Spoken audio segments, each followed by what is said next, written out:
Oh, glória! Aleluia! Paz do Senhor Jesus, igreja! Amém! Que alegria! Eu fico muito alegre quando eu posso estar aqui. Eu quero agradecer mais uma vez a honra do convite, porque de verdade é um convite muito honroso. Enquanto nós estávamos em adoração, louvando ao Senhor, eu estava ali, eu dizia: Senhor, essa igreja, ela é uma igreja tão abençoada, porque quando nós estamos aqui, a gente sente como uma das últimas canções que foram entoadas aqui, ela nos afomenta de Deus, né? Todas as vezes eu quero dar esse testemunho, eu preciso ser fiel a esse testemunho sobre essa igreja e dizer que de todas as vezes que eu tive a oportunidade, tenho de estar aqui, eu venho aqui e no culto eu sou fomentada de uma forma como se fosse uma nova convertida, sabe? E isso é a presença do Espírito Santo de Deus nessa casa. E a presença do Espírito Santo de Deus, ela só habita nesse nível, ela só congrega nesse peso, em lugares que não negociam a palavra de Deus. Então eu quero louvar a Deus pela Lagoinha Alphaville, que o Senhor mantenha em vós essa chama acesa, esse amor genuíno, como disse Paulo a Timóteo, essa fé não fingida. Deus abençoe a vida de vocês. Pastor André, é sempre bom lhe ouvir. Obrigada pela oportunidade de estar aqui. Pastora Késia, gente, Késia está magra. A maravilhosa, zero gordura. Falei para ela: se tu começar a ganhar massa agora, aquelas saradas vão chorar. Késia, eu amo sua vida, respeito demais a unção que você carrega. Todas as vezes que eu venho aqui, que você está no culto, eu fico mais corajosa, porque sua vida é tão cheia do Espírito Santo, que você é daquele tipo de mulher que não intimida pelo que carrega, mas que encoraja outras pessoas através do que você carrega. Eu discerno isso no Espírito, na virtude de Deus sobre a sua vida. Muito obrigada, viu? Deus abençoe. Glória a Deus. Feliz de estar aqui com a minha mãe. Semana passada ela estava aí por outras terras, mas ela voltou. Aleluia. Mãe, a senhora está chiquetésima. Quando ela sabe que vai vir Alphaville, o guarda-roupa dela muda completamente. Deus abençoe o Carisma. Tudo que vocês fazem, qualquer iniciativa que o Carisma tem, eu me sinto honrada em poder estar presente, porque eu sei que vai para um outro nível, né? Então Deus abençoe os ministros de louvor. Hoje o ministério de louvor que nos conduziu em adoração é do Carisma, não é isso?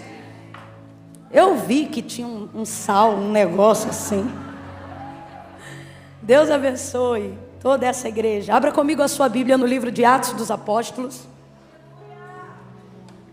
Oh, aleluia! Capítulo de número 9. Livro de Atos dos Apóstolos, capítulo de número 9. Gente, eu estou tremendo. E não é frio e nem covardia. É um temor do Senhor que repousa sobre nós nessa noite.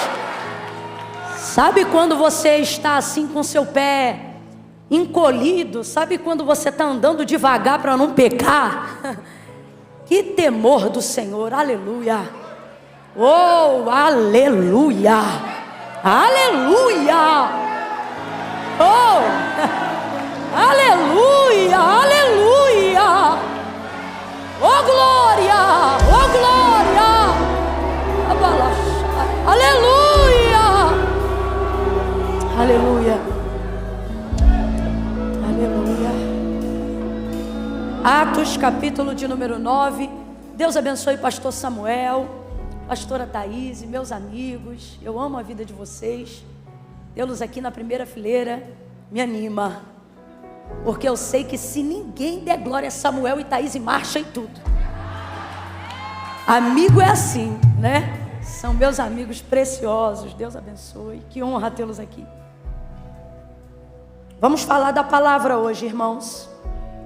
Sempre falamos, mas vamos dar mais ênfase hoje do que sempre, em razão de tudo que está sendo preparado aqui. Está sendo preparado, não sei se você está entendendo, mas nós estamos aqui num sábado à noite de apontamento para uma oportunidade que o Seminário Carisma está abrindo, que, se eu não me engano, é para esta segunda-feira que começa, não é isso? E isso me alegra muito a alma, porque nós estamos vivendo dias muito difíceis. Por exemplo, enquanto eu estava ali assentada e ouvindo o que o Espírito de Deus está para compartilhar conosco nesta noite, o Senhor falava comigo que agora mesmo, enquanto nós estamos aqui debruçando sobre a palavra de Deus, agora mesmo existem pessoas utilizando esse mesmo tempo para reescrever aquilo que você conhece como texto sagrado, excluindo, incluindo, colocando, retirando. E não são pessoas ignorantes que estão fazendo isso agora mesmo. São pessoas extremamente estudiosas, que meticulosamente debruçam sobre o texto sagrado. Não como alguns aqui de vez em quando vêm na igreja, mas que estão devotando a sua vida a debruçar sobre a palavra de Deus, meditando de dia e de noite, não com fé para a libertação, mas objetivando a mudança de cada texto que revela as suas trevas quando a luz se manifesta.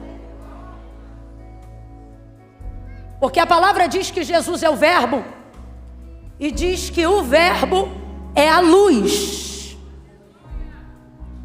E ele foi odiado, e nós também seremos, não por falta de afinidade, abre aspas, com os nossos iguais. Quando eu digo os nossos iguais, estou falando dos seres humanos. Mas seremos odiados porque a luz, assim como quando Cristo veio, manifestou-se nas trevas, e as trevas não a compreenderam. E por que não? Porque suas obras eram mais. Todas as vezes que a palavra de Deus é manifestada, ela lança luz, revelação, entendimento a tudo que está em trevas, a tudo que está em oculto. Então veja, porque algumas pessoas não só não concordam, mas odeiam, repelem e trabalham contra aquilo que a palavra de Deus diz, porque a palavra de Deus manifesta luz sobre as suas obras que estão nas trevas, que de acordo com a palavra de Deus são mais.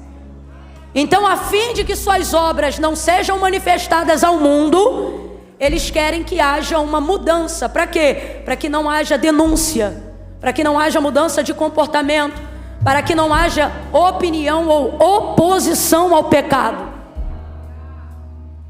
E aí eu me pergunto, o que nós estamos fazendo? Estamos dedicando o mesmo tempo ou achando que esporadicamente lendo um texto da Bíblia, como se fosse uma caixinha de promessas, tirando um texto aleatório, sem estudar texto, sem estudar contexto, tornando-se totalmente vulnerável, aberto a pretextos para a heresia, acreditamos que com isso será o suficiente para combatermos um levante tão bem orquestrado quanto a palavra de Deus? Irmãos, eu preciso ser honesta como pregadora do Evangelho da Verdade. Ler a Bíblia uma vez por dia não será o suficiente para te tornar apto para argumentar a razão da sua fé quando você for questionado. E não sou eu que estou dizendo isso, a palavra que eu estou reproduzindo é apenas a repetição do que disse o apóstolo Paulo quando orientou a igreja de Cristo e os cristãos, dizendo o seguinte: estejam prontos para argumentar.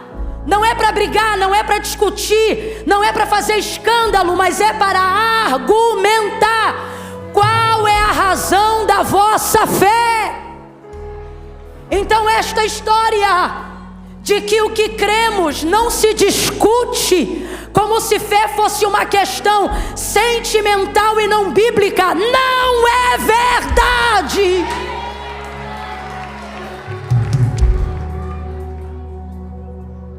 Você precisa. O que eu vou falar agora vai parecer loucura para alguns, mas Eu preciso falar porque está sendo registrado. E é bom que não só eu, mas muitos outros também ouçam isso.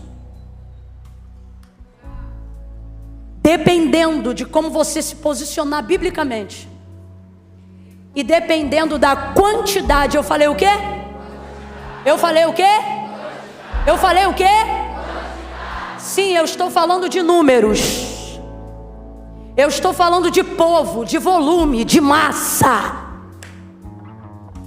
Se uma quantidade expressiva dos cristãos que preenchem a estatística do IBGE como sendo cristãos e se autodenominando cristãos, não se posicionarem, não apenas na observação esporádica, mas contínua do texto sagrado, daqui a alguns anos, a Bíblia que hoje você tem em mãos e anda livremente pela nossa nação com ela, gente, na história não há nada novo, as coisas se repetem. Houve um tempo pré-holocausto em que antes de Hitler ter autoridade para entrar e mandar queimá-las, primeiro ele as tomava. Alguns cristãos já viveram momentos onde precisavam pegar a Bíblia que tinham e entregá-la. Outrora não havia tanta ousadia de que uma outra fosse substituída, abre aspas. Mas nós estamos vivendo em dias onde você não tenha dúvida que casas publicadoras serão obrigadas ou ameaçadas a pararem de publicar com liberdade o que hoje temos em mãos e podemos andar para cima e para baixo. Vou inclusive deixar um recado, uma mensagem, porque recado seria apequenar o que Deus está me mandando dizer. Uma mensagem à igreja brasileira: voltem a andar com a Bíblia de papel na rua. Voltem a andar com o livro nas mãos. Esse protesto é silencioso, mas ele é poderoso. Mas acima de tudo, escrevam ela na tábua do seu coração, porque olha para mim, eu vou falar rasgado. Tê-la aberta no Salmo 91 e ter de cor as páginas amareladas dela dentro de casa não será o suficiente para te dar razões para argumentar a sua fé quando você for questionado. Seja forte, seja forte, seja resistente, igreja do Senhor. Nós não somos a força que o mundo espera, nós somos a resistência que o diabo não atropela. Resistir ao diabo e ele fugirá. E ele fugirá. O que coloca Satanás em fuga não é língua estranha. Quem fala em línguas edifica a si mesmo. O que coloca Satanás em fuga não é patrimônio físico. Isso não o assusta em nada. As riquezas deste mundo também passam pelas suas mãos. O que coloca ele desesperado é um crente cheio da palavra. Um crente que ora a palavra, canta a palavra, prega a palavra, ministra a palavra, repreende debaixo da palavra, tem autoridade na palavra, medita a palavra, conhece a palavra, caminha na palavra. Lâmpada para os meus pés e luz para o meu caminho é a tua palavra. Como purificará o jovem o seu caminho? Observando conforme a sua palavra.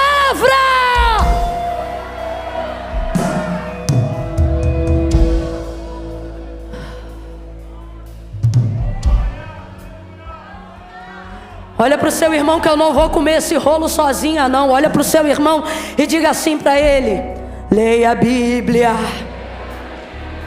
Diga assim: leia ela toda. Ela é um livro. Diga para ele ou para ela: leia de Gênesis a Apocalipse. Diga, e o que você não entender, estude, leia de novo, e de novo, e de novo. Leia a Bíblia, leia a Bíblia. Leia com o coração aberto. E que o Senhor abra diante de você a porta da revelação da palavra. Por esses dias. Que você entenda que o manual da nossa vida é o que está escrito nela. Nela estão as palavras que nos conduzem à vida eterna. Jesus foi chamado de Verbo, o Verbo vivo, que se fez carne. O que é verbo? O que é verbo? O que é verbo? Não diga que você conhece Jesus se você não lê a sua palavra. E para você que não gosta desse tipo de palavra, eu preciso dizer isso porque eu vi que esses dias um amigo evangelista fez uma postagem tranquila, nada demais. Ele disse para que aqueles que ministram a palavra, que façam com cuidado e estudem, para que não venham compartilhar erros, multiplicando assim ignorâncias. O que há de errado nessa expressão? Nada, mas porque ela é associativa ao que Deus diz. Rapidamente houve um levante nos comentários dizendo assim: eu acho que o mais importante é orar. Se o crente estiver cheio de unção, nada disso importa. E coisas desse tipo que só manifestam a ignorância de quem não lê e de quem não sabe o poder que há nelas. Inclusive, as orações destes que acham que oram muito não são respondidas. E não é porque esse amigo postou isto, ou porque eu estou dizendo, mas é porque ela mesma adverte, falando sobre isso e dizendo: pedis, não recebeis. Por que pedir mal? E por que vocês pedem mal? Ele diz: porque vocês não conhecem a Escritura e nem o poder que há nelas. Então nós estamos vivendo em dias de muita ignorância. Oséias 4:6, eu vou ler Atos 9. Oséias 4:6, o que está escrito lá? Meu povo está destruído, porque lhes faltou oração, templo, sacrifício, oferta, ovelha, culto. Meu povo está sendo destruído, porque lhes faltou conhecimento. Faltou conhecimento. Se você não buscar o conhecimento de Deus, não importa quantas horas de oração você dedique, se você orar fora da palavra, não haverá resposta. E aquele que se aproxima de Deus não pode pedir como se não esperasse alguma coisa, porque diz assim o autor da carta aos Hebreus: é necessário que todo aquele que se aproxima de Deus creia que Ele existe e que Ele é galardoador daqueles que o buscam. Eu vou ler Atos 9, mas é que eu não podia perder a oportunidade. Nós vamos continuar nesse tema de dizer que segunda-feira uma oportunidade se abre de inscrição para você começar. Ah, Camila, mas eu não organizei meu horário. Pois organize depois da matrícula. Coloque a sua inscrição ou o curso como prioridade e encaixe os outros horários depois. Coloque a palavra em primeiro lugar, que é o único lugar que ela deve estar. Faça isso. Não brinca não, meus irmãos.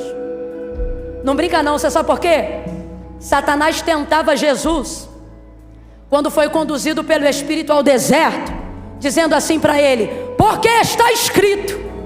Diga para mim, responda: o diabo conhece a Bíblia, sim ou não? Conhece mais do que eu e você, sim ou não? Ele sabe o que está escrito.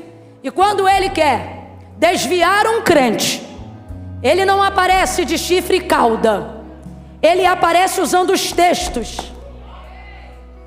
fazendo sua mente ficar confusa. E somente a mente de quem fica confusa? A mente de quem só viveu decoreba e não estudou. Vou falar rasgado. Isso aqui é uma verdade.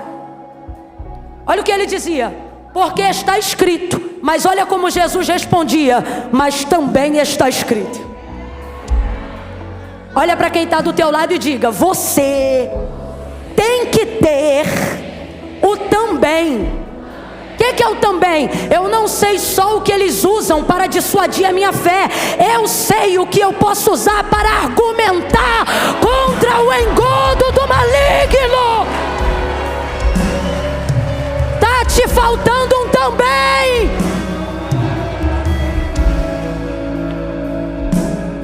Olha para o teu irmão, e eu prometo que eu vou ler o texto. Olha para o teu irmão e diga: leia a Bíblia. Atos 9. Pare de terceirizar a palavra de Deus. Quantas vezes falamos tantas bobagens, baseado no que ouvimos e não no que estudamos, e nos enveredamos nos erros. Por quê? Porque estamos terceirizando a leitura da palavra com vídeos no YouTube. Estamos terceirizando a leitura da palavra através de canções, que por mais lindas que sejam, não substituem a leitura metódica, pragmática, estudiosa da palavra de Deus. Leia a Bíblia, igreja! Porque ainda que um dia nos ameacem tentando tirar ela das nossas mãos, tentando impedir com que tenhamos um exemplar dela na nossa casa, se fizermos como Davi, que dizia: de manhã eu medito, à tarde eu observo e à noite eu descanso na tua lei, vai acontecer conosco o que aconteceu com ele. Ainda que alguém tire de nós algum texto sagrado, não vai mudar uma realidade. Qual? Escondi a tua palavra no meu coração para não pecar contra ti, e aquilo que você alcançar da palavra será o suficiente para te sustentar até o arrebatamento da igreja. Será o suficiente para te ensinar a argumentar qual é a razão da vossa fé. Eu estou querendo parar, mas o Espírito de Deus está movendo aqui. E o que Ele está dizendo é: igreja, até quando vocês vão deixar aqueles que mal conhecem a nossa cultura, aqueles que mal conhecem a nossa realidade, aqueles que não sabem nada sobre as Sagradas Escrituras, falarem e intervirem como se conhecessem a Bíblia? São desviados, apostatados, pecadores não arrependidos, que vivem por aí falando: ah, mas está escrito assim, está escrito assim. Eu nunca vi isso ou aquilo na Bíblia. Está na hora da igreja abrir a boca e dizer: nunca viu, porque você só leu o que te convinha, e usar o que disse Jesus quando confrontou Satanás no deserto. Mas também está escrito. Argumenta, igreja, argumenta, igreja, vai para cima com a palavra, igreja. Mas também, oh meu Deus, olha de novo para esse crente, diga para ele: leia a Bíblia.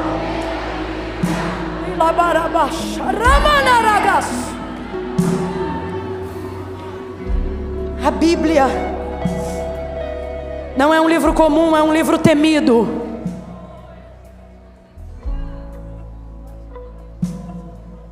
Você tem uma espada cortante nas mãos. Não tente espiritualizar o que você precisa estudar.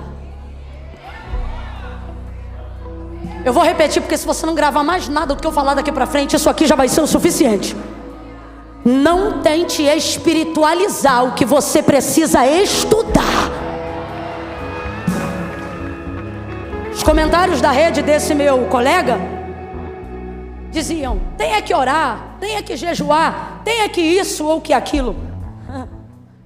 Aí eu não aguento, eu tenho que ir lá em Oséias de novo. Eu não aguento. Eu não aguento, porque minhas palavras são falhas, mas a dele não. Oséias 6, há um convite do profeta dizendo: vinde e tornemos para o Senhor, porque Ele nos despedaçou, mas nos sarará, fez a ferida, mas a ligará. Ele está falando isso aqui. Agora, uma das coisas que me admira no texto é o versículo 6 do capítulo 6, que diz assim: pois misericórdia quero e não sacrifício, e o conhecimento de Deus mais do que os holocaustos. Versículo 3: conheçamos e prossigamos em conhecer ao Senhor. Como a alva será a sua saída, Ele virá a nós como a chuva seródia que rega a terra. Abra comigo a sua boca sem preguiça e diga conhecimento. Diga conhecimento de Deus. É isso. Então não tente espiritualizar o que você tem preguiça de estudar. Estude. E aí, através desses comentários eu vi, porque nenhum deles era de ímpios, todos eles eram de crentes. Eu disse, meu Deus, quanta ignorância. Aí eu me lembro de uma frase de Tozer, aonde perguntaram para ele: o que é mais importante, orar ou ler a Bíblia? E ele respondeu dizendo: é a mesma coisa de perguntar para um pássaro qual asa é mais importante para ele voar, se a direita ou se a esquerda. Compreendeu? Compreendeu? Leia a palavra de Deus. Ela vai tornar suas orações eficazes, seus louvores poderosos, porque tudo está fundamentado nela. Quem entendeu, diga amém. Olha de novo para o teu irmão e diz: leia a Bíblia.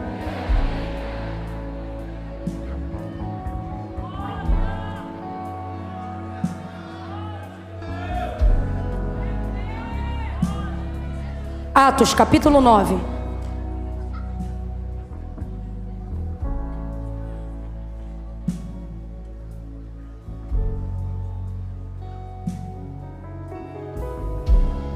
Você nem para me ajudar, dá um glória aí para me tirar desse constrangimento. Isso. Uma mistura de resfriado com alergia, só Jesus. Diz assim o texto, versículo 1. Saulo, respirando ainda ameaças e mortes contra os discípulos do Senhor, dirigiu-se ao sumo sacerdote e pediu-lhe cartas para as sinagogas de Damasco, a fim de que se encontrassem alguns daquela seita, quer homens ou quer mulheres, os conduzissem presos a Jerusalém. Aproximando-se ele de Damasco na sua viagem, subitamente o cercou um resplendor de luz do céu. Aproximando-se ele de Damasco na sua viagem, subitamente o cercou um resplendor de luz do céu. E caindo por terra, ouviu uma voz que lhe dizia: Saulo, Saulo, por que me persegues? Duro será para ti recalcitrar contra os meus aguilhões. Versículo 5. E ele disse: quem és, Senhor? E respondeu o Senhor: eu sou Jesus a quem tu persegues. Agora levanta-te e entra na cidade, e lá te será dito o que te convém fazer. E os homens que iam com ele pararam espantados, ouvindo a voz, mas não vendo ninguém. E Saulo levantou-se da terra e, abrindo os olhos, não via coisa alguma. E guiando-o pela mão, o conduziram para Damasco. E esteve 3 dias sem ver, e não comeu e nem bebeu. Vamos continuar. E havia em Damasco um discípulo chamado Ananias. E disse-lhe o Senhor em uma visão: Ananias! E ele respondeu: eis-me aqui, Senhor. E disse-lhe o Senhor: levanta-te e vai à rua chamada direita e pergunta em casa de Judas por um homem de Tarso chamado Saulo, pois ele está orando. Era para ter dado um glória a Deus. Ele já está mais convertido que eu e você. Tem nem 3 dias de conversão e o menino já está orando. Numa visão ele viu, ou seja, enquanto orava, numa visão ele viu que entrava um homem chamado Ananias e punha sobre ele a mão para que ele tornasse a ver. E respondeu Ananias: Senhor, Senhor, de muitos ouvi acerca deste homem, quantos males ele tem feito aos teus santos em Jerusalém, e que aqui ele tem poder dos principais sacerdotes para prender a todos os que invocam o teu nome. E disse-lhe o Senhor a Ananias: vai, porque este é para mim um vaso escolhido para levar o meu nome perante os gentios, os reis e os filhos de Israel, e eu lhe mostrarei o quanto ele vai padecer pelo meu nome. Então Ananias foi, entrou na casa e, impondo-lhe as mãos, disse: irmão Saulo. Meu Deus, o Senhor Jesus, que te apareceu no caminho por onde vinhas, me enviou para que tornes a ver e seja cheio do Espírito Santo. Aleluia. E imediatamente lhe caíram dos olhos como que umas escamas, e ele recuperou a vista e, levantando-se, foi batizado. Diga amém por essa palavra. Diga amém. Senta dando glória a Deus aí. Senta aliviado, dizendo aleluia.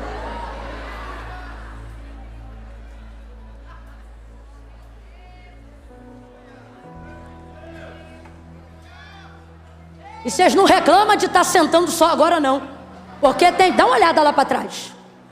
Tem gente que não pode sentar nem agora. Está em pé, mas está aqui pela palavra.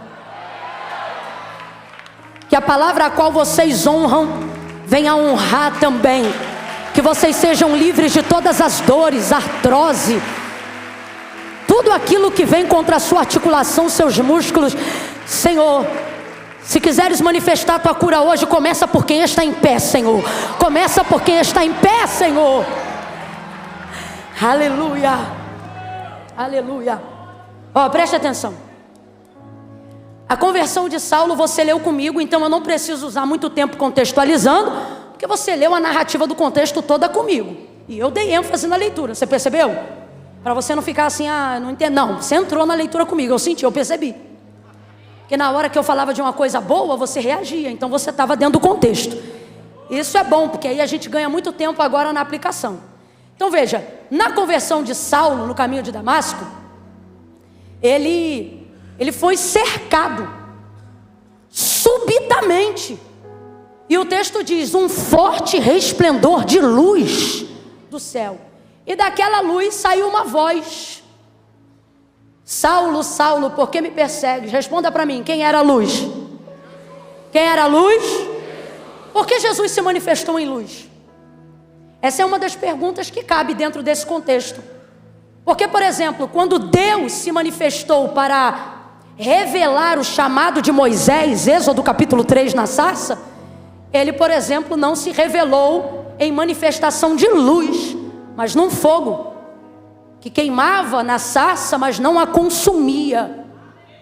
Isso também fala sobre uma manifestação de Deus para a revelação de um chamado. Mas no caso de Saulo, você não vê nenhuma manifestação que varia sua forma no sobrenatural. Mas essa manifestação, ela aponta de maneira tremenda tão somente para Cristo como Senhor. E por que a gente tem certeza disso que a gente está falando aqui agora? Porque quando João vai escrever a biografia de Cristo, diferente de todos os outros discípulos, evangelistas, apóstolos, ele vai começar a narrativa da biografia de Cristo de um jeito totalmente diferente de todo mundo. Ele não começa no ventre de Maria. Ele não começa falando sobre o anúncio de Gabriel. Talvez isso se dê pelo nível de proximidade que João exerceu ao longo do ministério, ou do cumprimento do ministério de Cristo aqui na terra. Você vai perceber que no maior momento de dor de Cristo, só lhe sobrou João no Calvário, com Maria, sua mãe, e mais algumas mulheres. Houve em algum momento alguma dispersação de todos aqueles que eram seus mais chegados, exceto João. Talvez por isso ele revele com tanta autoridade no texto sobre si próprio, quando ele fala alguma coisa do momento dele com Cristo, dizendo: o discípulo a qual Jesus amava. Só que isso só aparece no texto que ele escreve. E isso é interessante, é uma perspectiva que ele tem. Ele considera que há nele a certeza desse amor, talvez pela entrega da sua proximidade. Por exemplo, na celebração da última ceia, quando Jesus anuncia que vai ser traído, João encosta a cabeça no peito de Jesus. E há uma solicitação de outros discípulos, como Pedro, por exemplo, para que lhe fosse perguntado quem o trairia, demonstrando um nível de intimidade. Não é que Jesus não desse para os outros, mas é que ele acessava com menos constrangimento. Aí ele encosta a cabeça no ombro, ou aqui na altura aqui desse canto do ombro, que é onde eu imagino, por causa do posicionamento da mesa. E aí ele pergunta: quem é, Senhor? E isso é um nível de proximidade, de intimidade, de alguém que entende que a oportunidade está sendo dada para todos, mas só será desfrutada por quem tem coragem de chegar mais perto. E aí vai ouvindo. E aí ele pergunta. Isso revela de fato uma intimidade, uma proximidade. Então você percebe que João viveu alguns momentos com muita exclusividade, porque chegou mais perto. E um deles, sem dúvida, o épico, o apoteótico de todos, foi o momento da crucificação de Jesus, onde ele se manteve junto até o final. Eu percebo que ele tem um prisma da revelação de Cristo um pouco diferente dos outros que se atém um pouco mais aos fatos. João conseguiu transcender. Por exemplo, nessa biografia de Cristo, o Evangelho de Jesus, segundo escreveu João, capítulo 1, ele não começa a narrativa falando sobre o mensageiro Gabriel, sobre o nascimento de Jesus no ventre de Maria.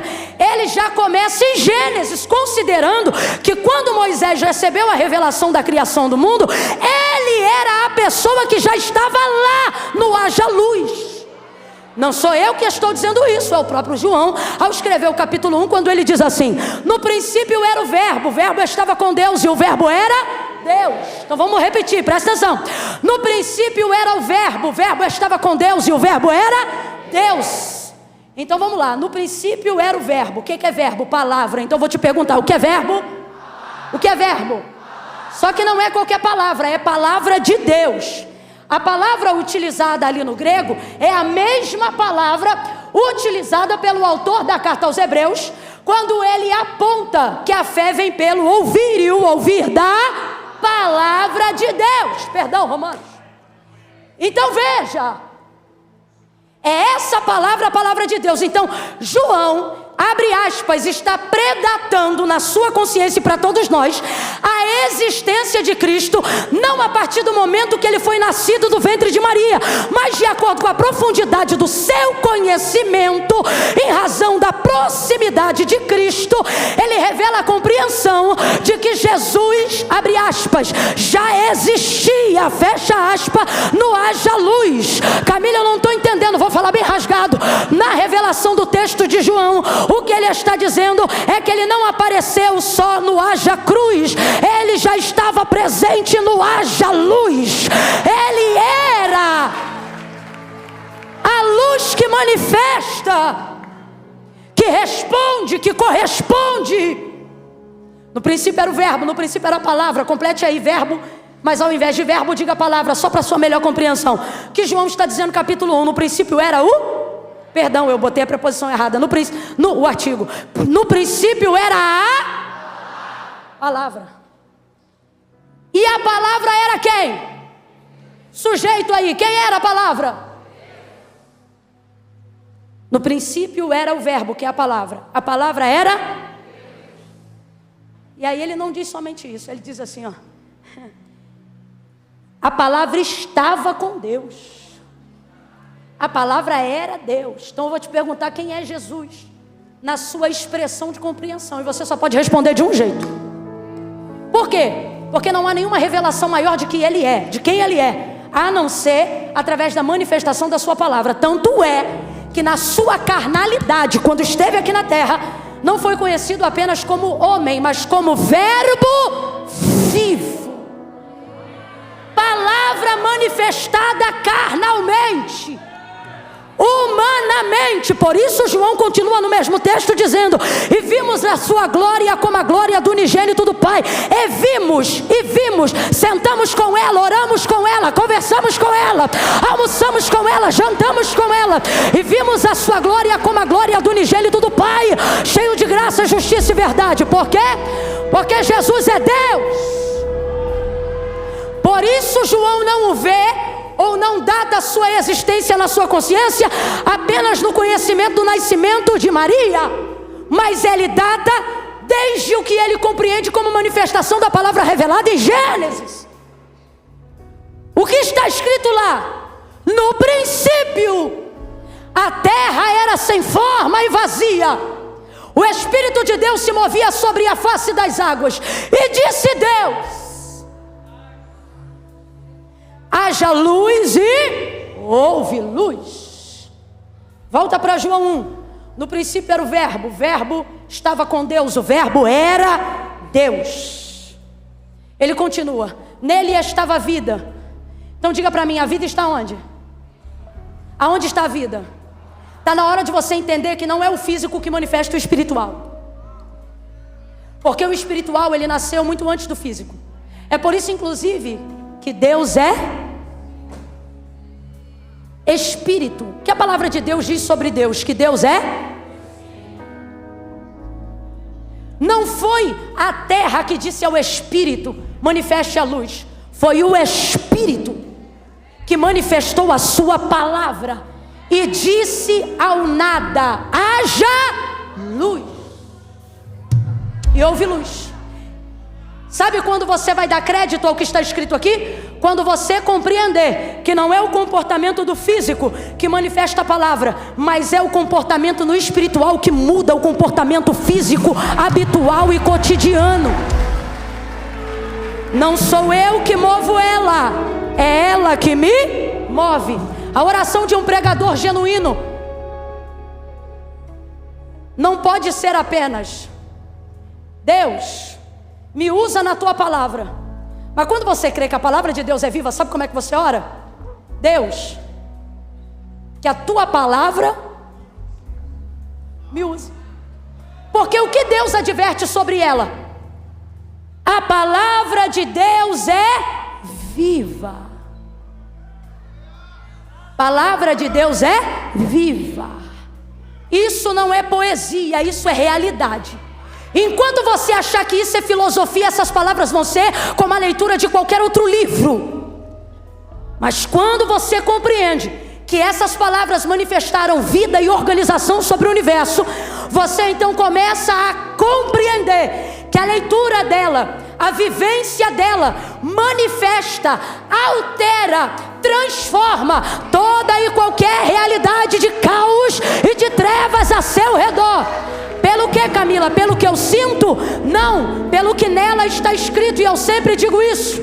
Ezequiel capítulo de número 37, filho do homem, profetiza sobre este vale. Ele não profetizou, porque ele já havia dito: Senhor Deus, sobre este vale, tu sabes. Então o Senhor começou a liberar sobre ele a palavra, dizendo: diga-lhe assim, filho do homem, vento dos quatro cantos sopra sobre este vale. E aí ele repetia: vento dos quatro cantos sopra sobre este vale. E aí Deus dizia: diga, espírito de vida, diga, ossos secos, ouvi a palavra do Senhor. E aí Ezequiel repetia: ossos secos, ouçam a palavra do Senhor.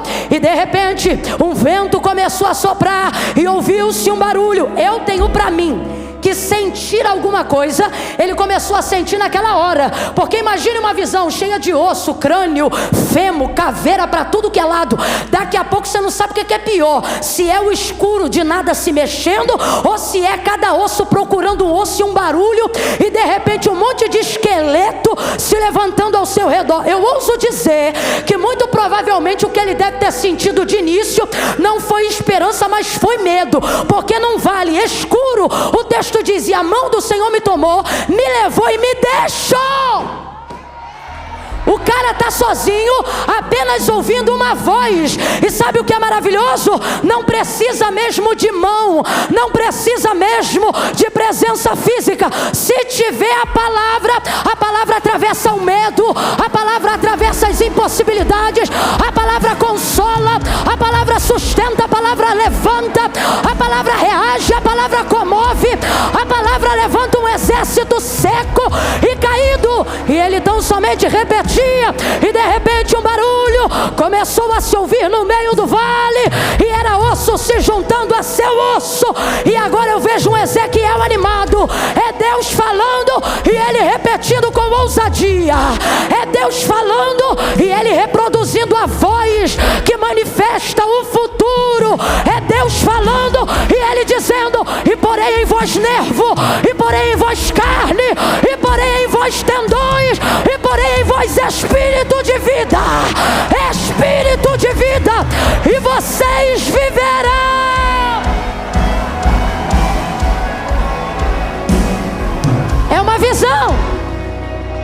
É uma visão que aponta para o estado atual e para o futuro de Israel. Tudo isso vai acontecer na visão a partir do momento que Ezequiel começa a repetir e a manifestar a palavra de Deus, independente do que ele sente. Por quê?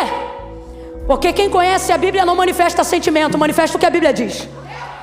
Eu não estou dizendo que você não sente, eu só estou dizendo que você não dá voz aos sentimentos que neutralizam a sua fé. Crente, quando sente medo na hora que está orando, não para de orar, começa a gritar. Pode perceber. Abre o olho, levanta. Quem aqui já começou uma oração de joelho e terminou em pé? Marchando. E alguém pensa, que ousadia. E você diz, não, isso aqui é reação diante do medo. Se eu continuasse de olho fechado, eu ia ficar oprimida. E aí levanta, reage. Manifestação da palavra. Tudo isso se deu pela manifestação da palavra. Camila, o que tem a ver isso com Atos 9? Tudo. Você vai entender isso aqui. Deus não aparece para Saulo.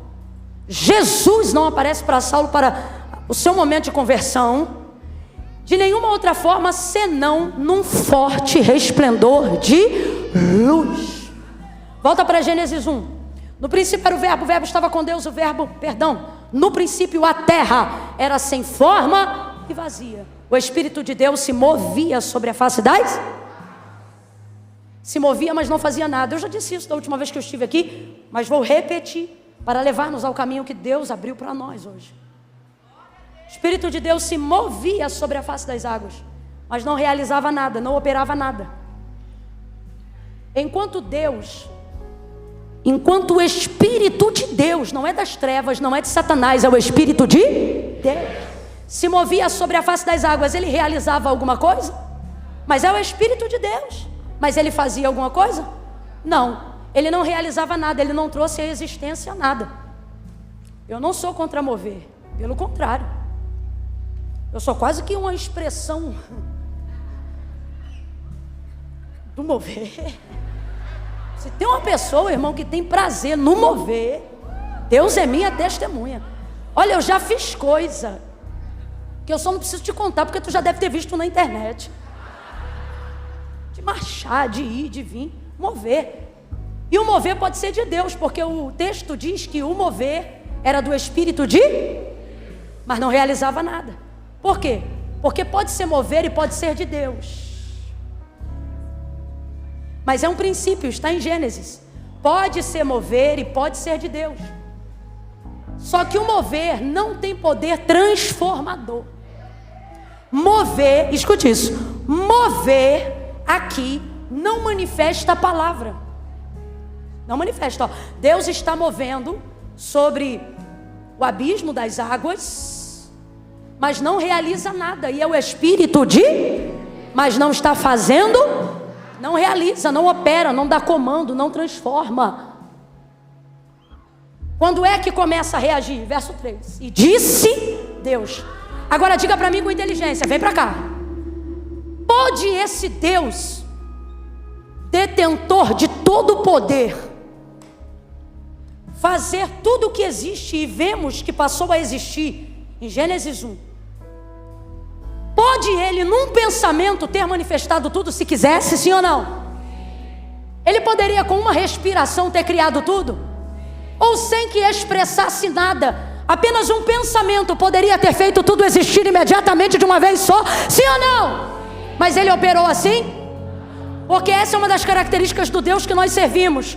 O meio pelo qual ele opera é também o meio pelo qual ele se move. Não, você vai entender isso aqui. O teu Deus, ele não te ensina a fazer o que ele não faz.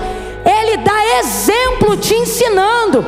O que ele está querendo dizer para mim e para você, e nós sabemos disso, é que de fato ele poderia ter feito existir tudo que existe e tudo que há com a força de um pensamento ou sem força nenhuma. Só que o meio pelo qual ele quer que nós nos movamos é o mesmo meio pelo qual ele se move. E como ele se move? Ele só se move quando a sua palavra é manifestada. Ele só reage quando a sua palavra é declarada. Mover é muito bom, língua estranha é muito bom, marcha é muito bom, mas o que transforma é a palavra, o que manifesta a vida é a palavra. Não fique chateado comigo, você não precisa achar que eu estou criticando o mover, é só você organizar a ordem do operar de Deus. Camila, eu não estou entendendo, vai entender. Ele está dizendo, mover não manifesta a palavra, mas a palavra faz o mover transformador na hora que ela é manifestada. Levante a mão direita o mais alto que você puder. Eu estou sentindo tanta autoridade na palavra. Bota a esquerda na mesma altura, levanta as mãos. Eu vou contar de 1 a 3. No 3 você vai impor as mãos sobre alguém e vai dizer para esta pessoa: o que você espera está na palavra. É 1, é 2, é 3. Diga: o que você espera está na palavra. Manifesta a palavra, manifesta a palavra, pregue a palavra, cante a palavra, ore a palavra, louve a palavra, celebre a palavra. E vai haver ruído no vale, vai haver barulho no vale, vai haver luz no meio das trevas, vai haver conversão. É palavra.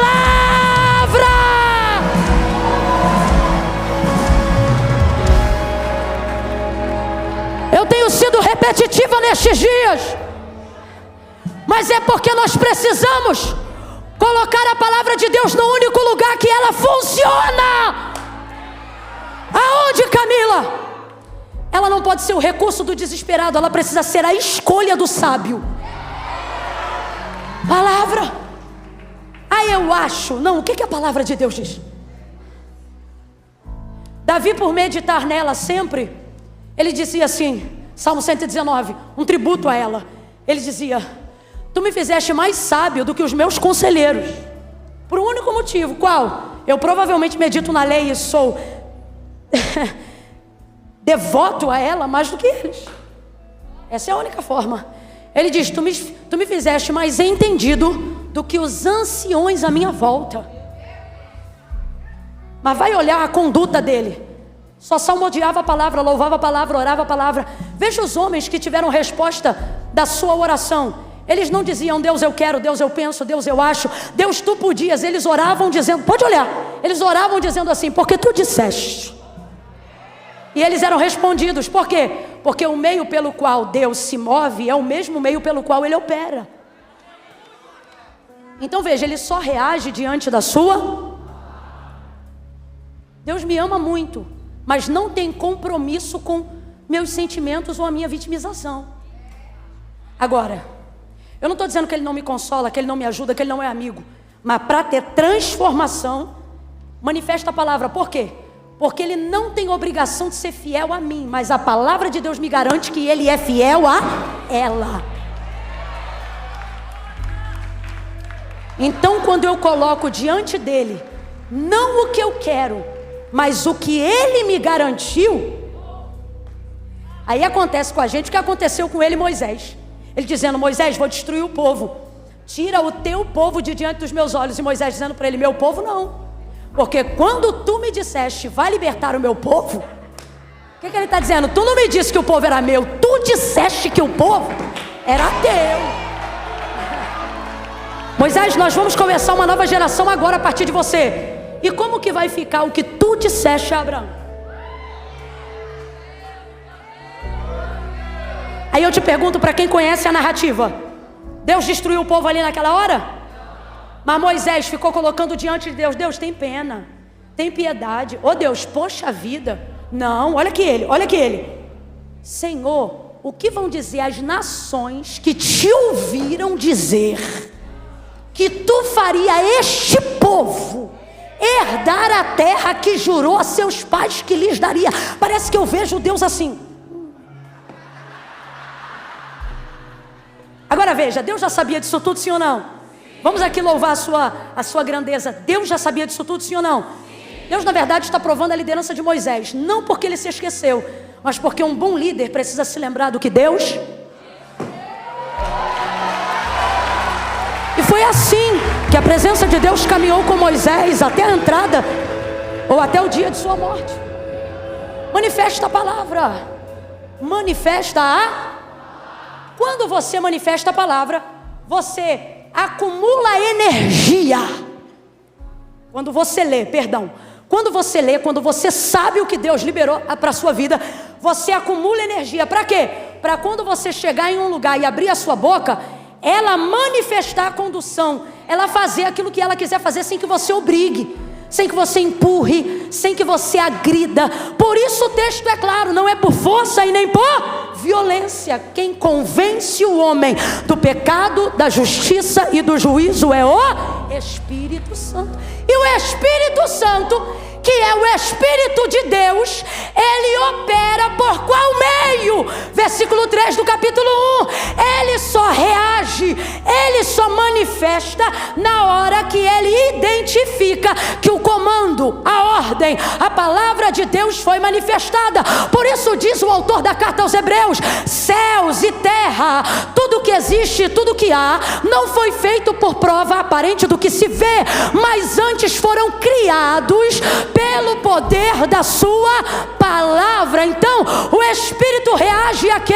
O Espírito reage à palavra. Ele não tem obrigação e nem comprometimento imediato de reagir às minhas emoções, mas através de mim, se eu manifestar a palavra, ele se manifesta pela palavra de Deus. Por isso a necessidade de conhecimento do que Deus disse. Quando eu leio a Bíblia, eu não leio só para me sentir bem, eu preciso ler para conhecer qual é a vontade de Deus. Mesmo sabendo que ela é boa, perfeita e agradável, eu só vou conseguir acessá-la se eu ler as palavras que me conduzem até ela. Quando eu leio a Bíblia, eu não posso ler a Bíblia como uma caixinha de promessa, como qualquer texto aleatório, esperando um conforto. Não, eu preciso ler a Bíblia para compreender de que forma Deus deseja que eu vive, para que quando Ele quiser se manifestar, sua palavra em minha boca seja verdade, e assim o seu nome seja glorificado em tudo aquilo que eu falar em nome dEle. Porque o Senhor apareceu para Saulo em luz.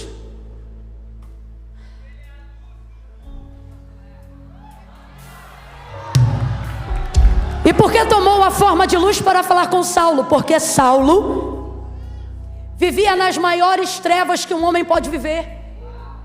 Os rituais de malignidade, Camila? Não. As maiores trevas que um homem pode viver é na ignorância, é na falta de conhecimento. Preste atenção, olhe para mim. Qual é a prioridade? Bote a cabeça para pensar. Qual é a prioridade de Satanás no mundo?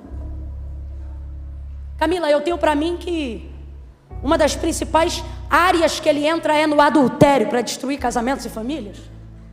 Cocaína, para viciar pessoas nas drogas e levarem elas à consumação de suas próprias vidas. Vícios, bebedeiras, pornografia e tantos outros pecados da carne. Presta atenção. Todos esses pecados, para que sejam consumados, dependem de parceria.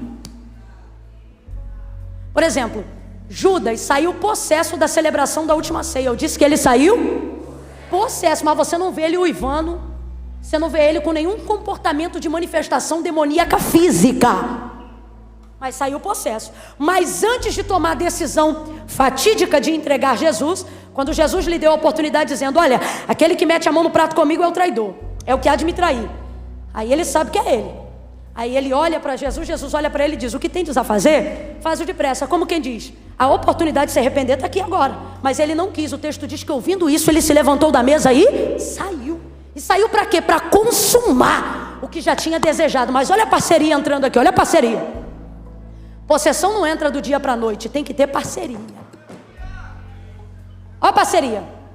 Você lê o texto antes da ceia, ele vai cear. E o texto diz assim: tendo o diabo posto no coração de Judas trair Jesus. Então veja, tendo o diabo posto. O que o diabo fez? Sugestão.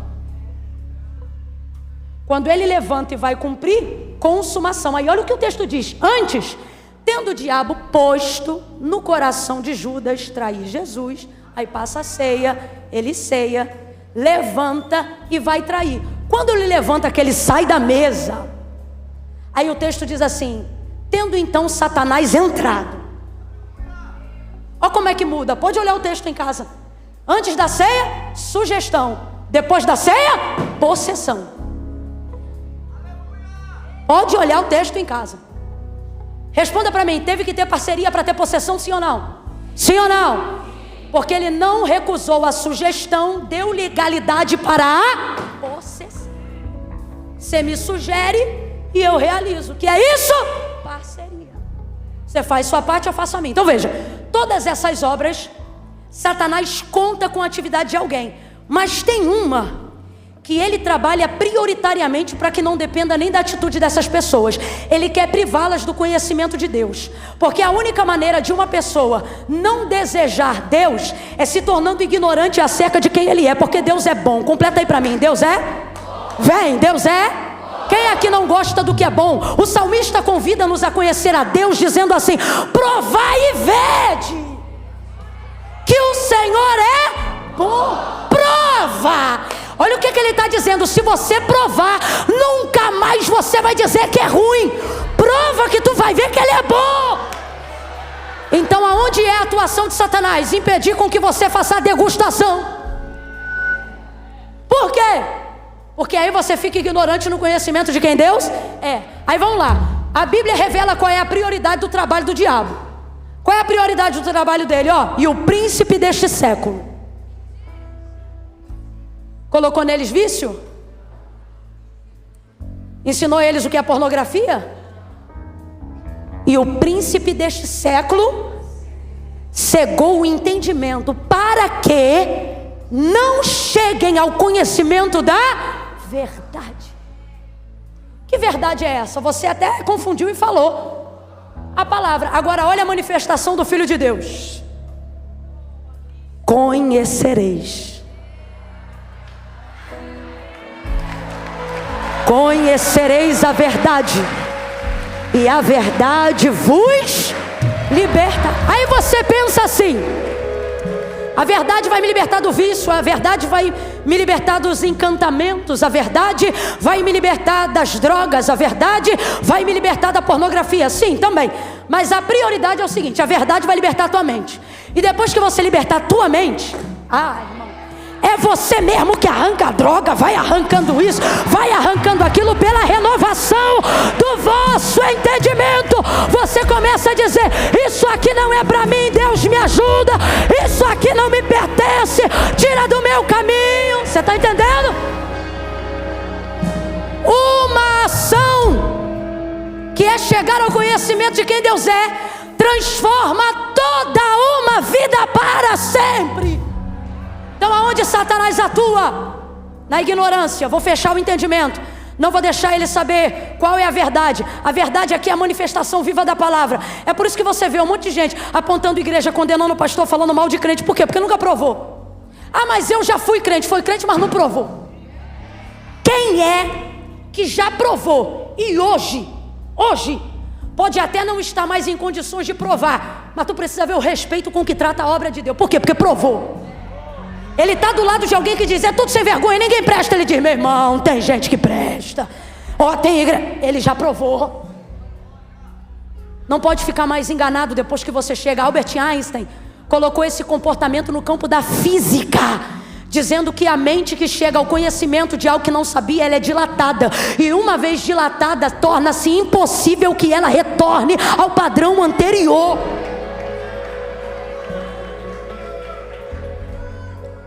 Por que o Senhor aparece em luz, subitamente cercando Saulo, para manifestar-lhe as trevas da sua ignorância? Por que falamos ignorância?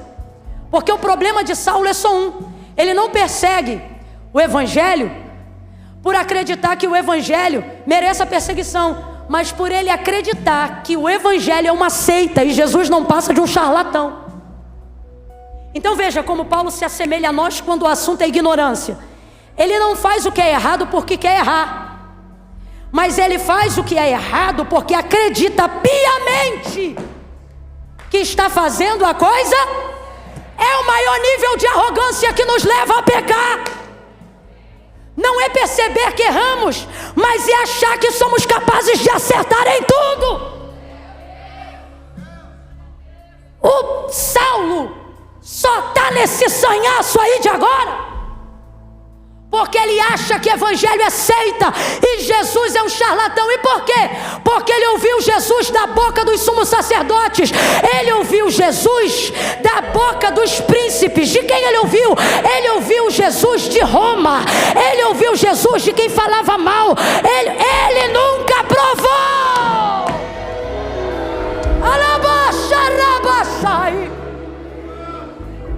Quem fala mal é porque não provou.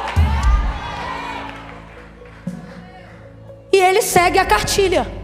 Ah, é isso, é isso. Minha avó, se estivesse viva, dizia: é gente que se emprenha pelo ouvido, gera uma opinião e um comportamento de alguém por causa do que ouviu.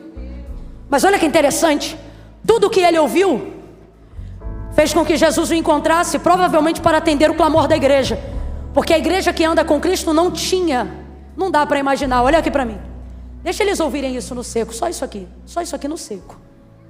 A igreja que anda com Jesus, a igreja primitiva, aquela igreja que cai na graça, aquela igreja cheia do Espírito Santo, aquela igreja cuja sombra de Pedro, aquela igreja, essa igreja andou com Jesus. Eu estou falando de líderes que foram mentorados 3 anos e meio diretamente pela pessoa de Cristo. E o que Cristo disse num dos seus últimos e mais severos sermões: se vocês só amarem o que vos amam, que diferença vocês têm dos republicanos? Dos publicanos? Nenhuma.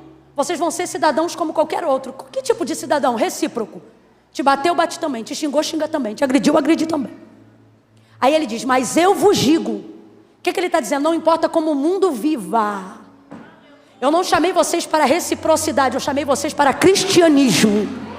Aí veja, ele diz assim: portanto eu vos digo. Esse portanto significa: não importa como o mundo haja, eu vos digo, amai os que vos odeiam, orai pelos que vos perseguem. Paulo era quem? Ele era conhecido como um grande o quê? A igreja sabe que ele é um dos maiores perseguidores. Essa igreja está reunindo-se em oração para dizer: mata ele? Você consegue imaginar a igreja primitiva dizendo: Deus, tu não está vendo o que a gente está passando? Rebenta com ele e mostra que tu é Deus, porque é assim que a igreja atual quer orar. Olha a oração, olha o ensino. Se vocês fizerem assim, vocês são iguais. Mas eu vos digo: orai pelos que vos perseguem, amai os que vos. Imagina a igreja vivendo a maior perseguição, reunindo para orar. Eu não consigo ver essa igreja dizendo: mata ele. Eu não consigo ver um Pedro que negou Jesus 3 vezes, orando para dizer: mata os perseguidores. Não, eu acho que ele olha para ele, porque quem tem consciência da sua redenção, quem sabe da onde Deus te tirou, sabe que Deus tira qualquer um da onde estiver. Se você não crê que Jesus salva o mais vil pecador, é porque você ainda não teve uma noção plena de onde foi que Deus te tirou. Ele disse: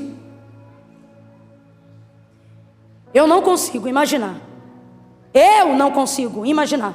Pedro orando e dizendo, mata os perseguidores. Não. Eu tenho para mim que a oração da igreja primitiva, sou eu que estou falando, baseada no que Jesus ensinou, haja vista que eles estão colhendo do Espírito, seja, salva Jesus. E sabe por que eu sinto isso? Porque o nome mais conhecido de Saulo não era Saulo, mas era sua variação para o romano, que era o quê? Paulo. Mas quando Jesus encontrou-se com ele, não chamou de Paulo, chamou de... que é a variação do seu nome para o hebraico, que na verdade é Shaul, que significa o quê? Saul, que significa o quê? Pedido foste a Deus. Aí eu vejo Jesus chegando para esse camarada e dizendo assim para ele, Shaul, Shaul. Se você estivesse lendo o Novo Testamento no grego, você ia ler assim, Shaul, Shaul. Essa frase, essas palavras estariam escritas em hebraico. E se a gente fosse traduzir diretamente para o português, seria Saul, Saul, na raiz da sua expressão. Saul, Saul. Então Jesus não está apenas reproduzindo o pedido foste a Deus, mas está repetindo isso 2 vezes. Pedido foste a Deus. Vou parafrasear. Por que está salvando ele, Jesus? Pedido foste a Deus. A pergunta que você tem que fazer, haja vista que a igreja estava crescendo, é que tipo de oração a igreja fazia? Uma igreja como aquela, que tipo de pedidos essa igreja apresentava?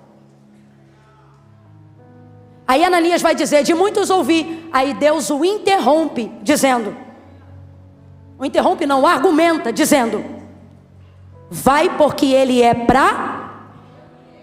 Eu não vim aqui saber quem ele é na boca dos outros. Eu vim aqui para te dizer quem ele é na minha boca.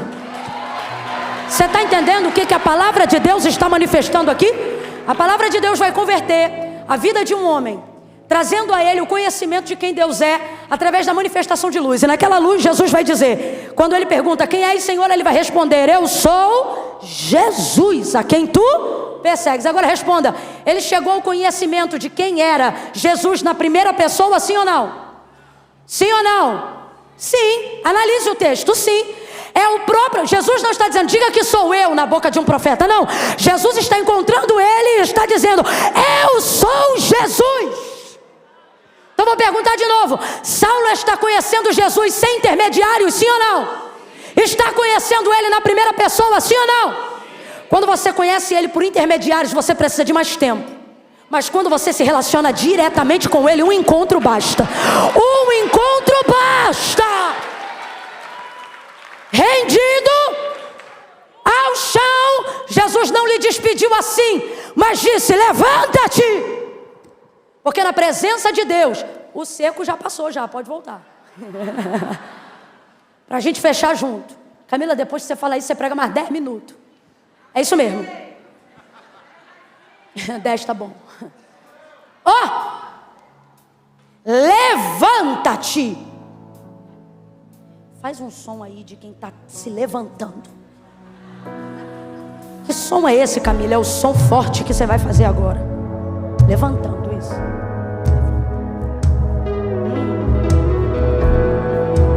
Olha para o teu irmão e diga assim, você pode até iniciar no chão, caído, humilhado, arrependido, mas jamais, olha para ele e diga, jamais você vai ser despedido no chão, caído, humilhado. Ele está dizendo, quem me encontra pode até chegar caído, mas vai sair de pé. Ele diz para Saulo, levanta-te, levanta-te. Agora que você reconheceu quem eu sou, se ergue. Agora que você sabe quem está te chamando, reaja. Levanta-te, levanta-te, levanta-te. Ergue, entra na rua chamada direita. E ele se levantou, cego. Ei. Ele se levantou como? Era necessário Por quê?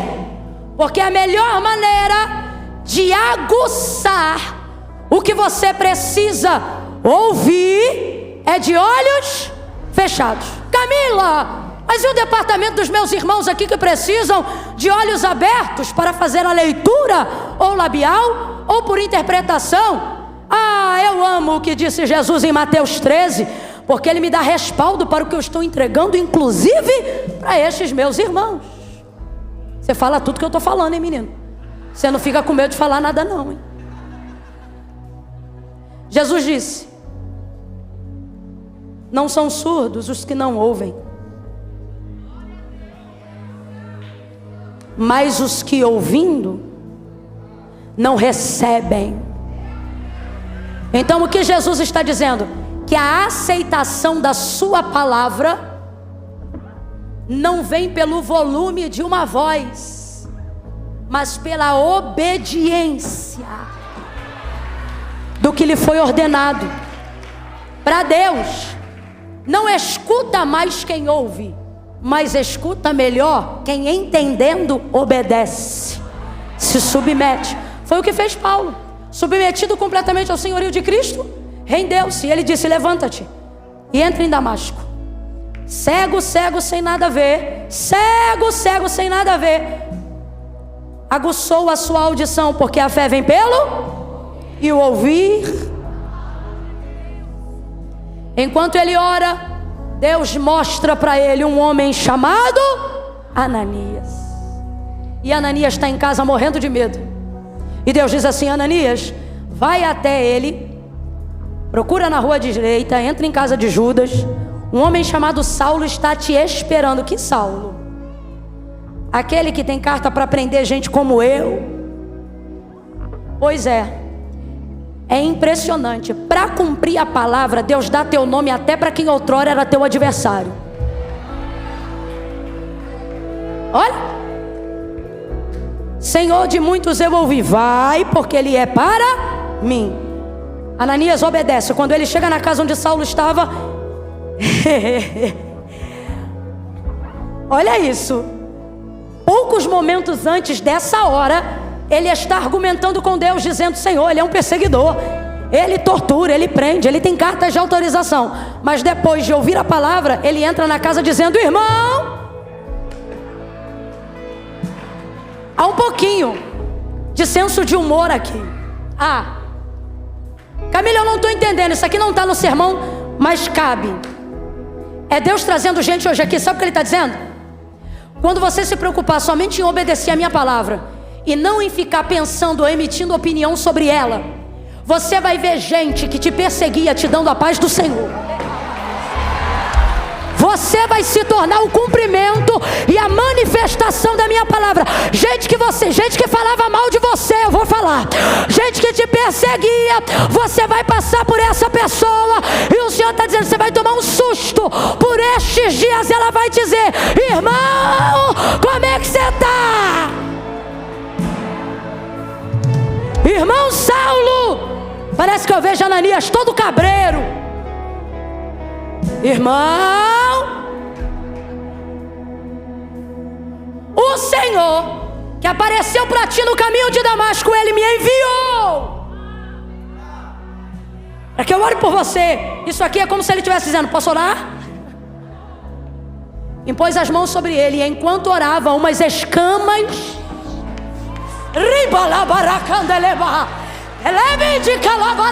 sai.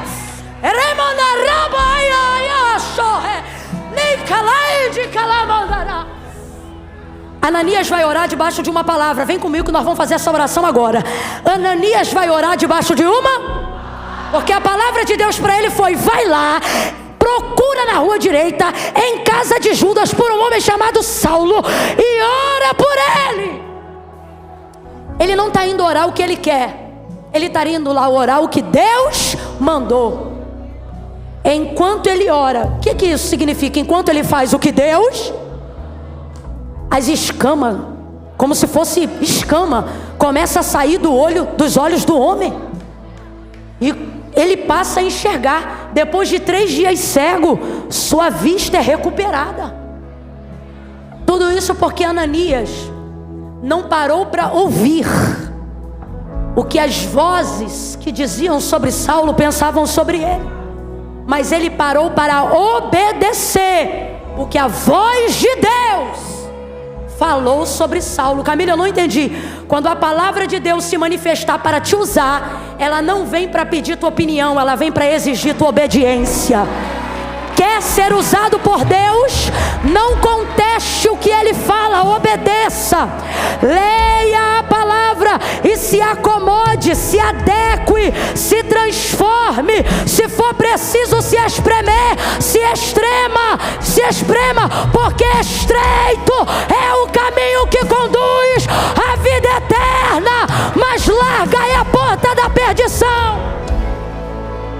Quem trouxe Bíblia de papel, pega ela. Quem não trouxe, traga da próxima vez. Volte a andar com a Bíblia. Deixe que vejam, deixe que pensem, deixem que digam. Deus diz: leia o que está aqui e você saberá o que eu penso de você. Você saberá o que eu quero de você. Eu sei que pensamentos tenho de vós, diz o Senhor, pensamentos de paz e não de mal. Deus não pensa de você o que você pensa de si mesmo. Você está errado. Menina, você está errada. Rapaz, você está errado. Deus não pensa de você o que você pensa de si mesmo. Ele também não pode ser influenciado pelo que dizem a seu respeito. As fofoquinhas com teu nome não mudam o que Deus diz ao seu respeito. Eu sei que pensamentos tenho de vós. A pergunta é: você sabe? Porque se soubesse, não estava dando lugar à voz do medo. A pergunta nesta noite, eu encerro aqui, é: você sabe? Porque se você soubesse, não estava dando ocasião para a síndrome do pensamento acelerado. A pergunta aqui nesta noite é: você sabe o que eu, o Senhor, penso a seu respeito? Eu quero que você entenda uma coisa. Primeira, eu não penso mal de você. Quem está pensando mal de você é a sua consciência que te culpa todos os dias pelos pecados que você comete. Deus está dizendo: os pensamentos que eu tenho a seu respeito são pensamentos de paz. Mas por que você está atormentada? Porque você não sabe o que Deus pensa de você. Então o que você faz? Você projeta em Deus seu pensamento, achando que Ele pensa de você o que você pensa de si mesmo. É isso que você faz. E aí você se tornou, sabe quem? Servo da sua consciência e não da palavra de Deus. Você diz que ama a Deus, e eu acredito, mas tem trabalhado para servir tua consciência, tuas demandas, tuas expectativas, tuas réguas. Você se tornou o próprio juiz e o próprio carcereiro. Você não tem força para orar, porque você pensa: se eu fosse Deus, eu não me ouviria. E por que você pensa isso? Porque você está sendo dominado pela voz da sua consciência. Você está achando que Deus pensa de você o que você pensa de si mesmo. Aí John Piper vai dizer uma frase que tem permeado meus pensamentos esses dias.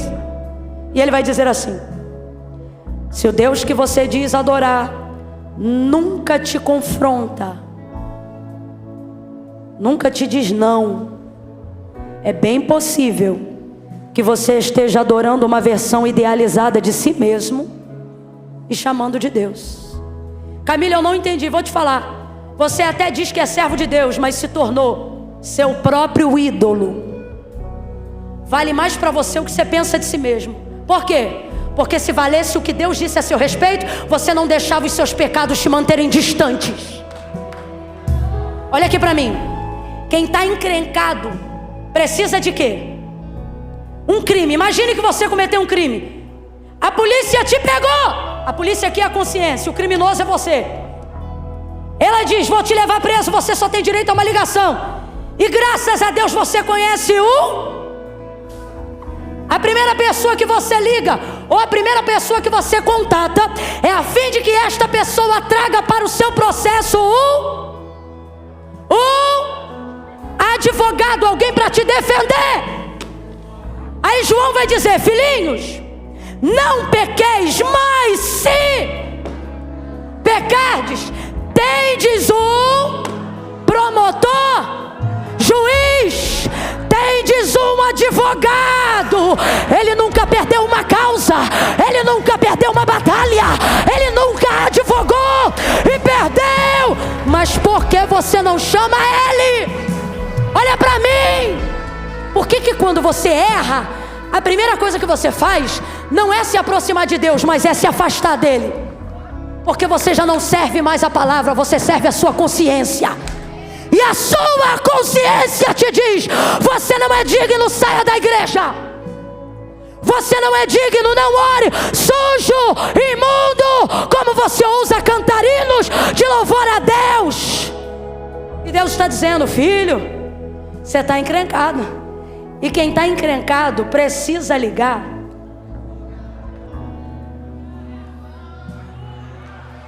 Camila, se a relação é óbvia, por que ela não é executada assim? Porque você diz que ama a Deus, mas tem servido sua própria consciência. E está chamando isso de Deus. Está dizendo: é o que Deus pensa de mim. Porque você está refletindo o que você pensa sobre si no que Deus pensa a seu respeito. E Deus me trouxe aqui essa noite para dizer: para. Teus pensamentos não me influenciam, mas os meus definem quem você é. Então pare de fugir. E pare de dar ouvidos hoje a vozes que não reproduzem o que Deus pensa a seu respeito. Olha para mim: Camila, mas eu não me sinto assim. Isso não é sobre como você se sente. Isso é sobre o que a palavra de Deus liberou ao seu respeito. O que é crer nela? É sentir uma coisa boa? Não. É se submeter a ela a tal ponto que mesmo quando eu não estou sentindo, eu estou obedecendo. E é enquanto você obedece que ele muda sentimento, que ele transforma pensamento e que ele renova o seu entendimento. Tire as como chama isso? Isso aí. Os corredores vão ser liberados agora. Vou contar de 1 a 3. No 3, a gente sabe cantar uma canção cujo refrão, eu acho maravilhoso o jeito que Deus opera. Sempre que a gente vem aqui, a gente termina num Pentecoste, né?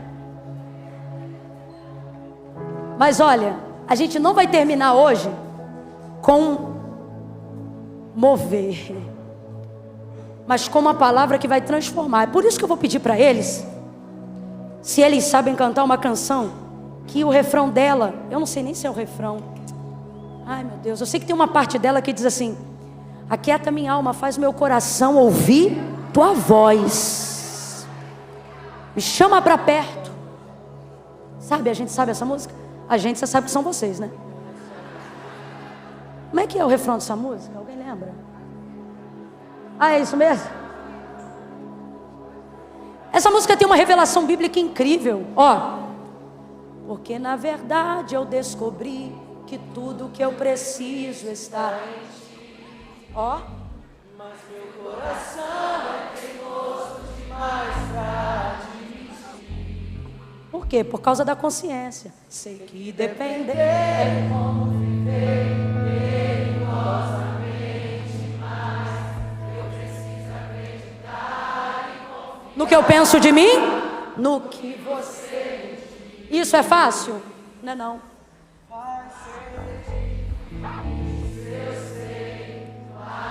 Renunciar a mim mesmo, largar o que eu penso de mim, mas eu sei que quando eu pensar em Deus, o que vai acontecer? Você estará ao meu lado. Por quê? Por causa da sua palavra.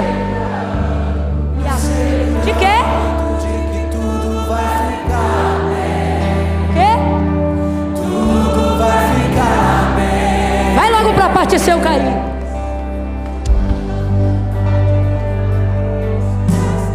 Pagar tudo por você, mas eu sei que quando eu pensar em desistir, Declare.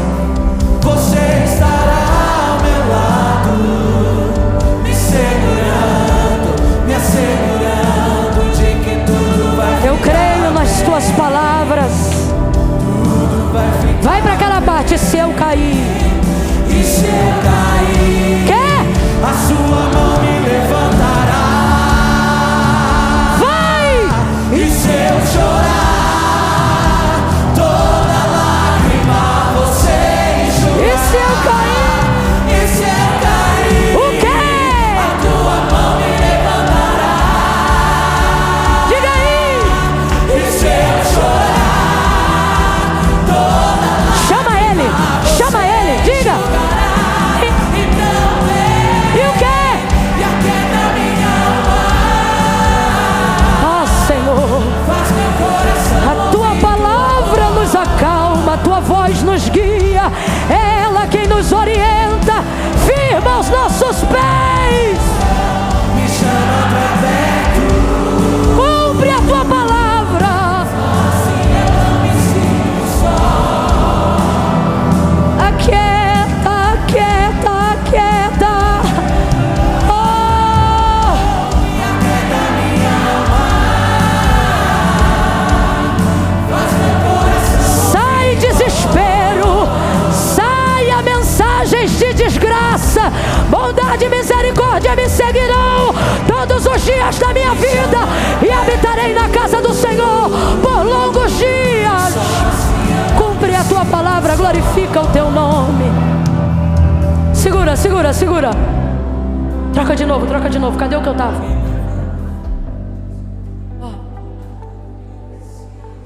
Ó. Segura, segura, segura. Segura, segura, segura, segura, segura. Eu quero te chamar para fazer uma entrega. Não de uma parte da sua vida, mas de toda a sua vida.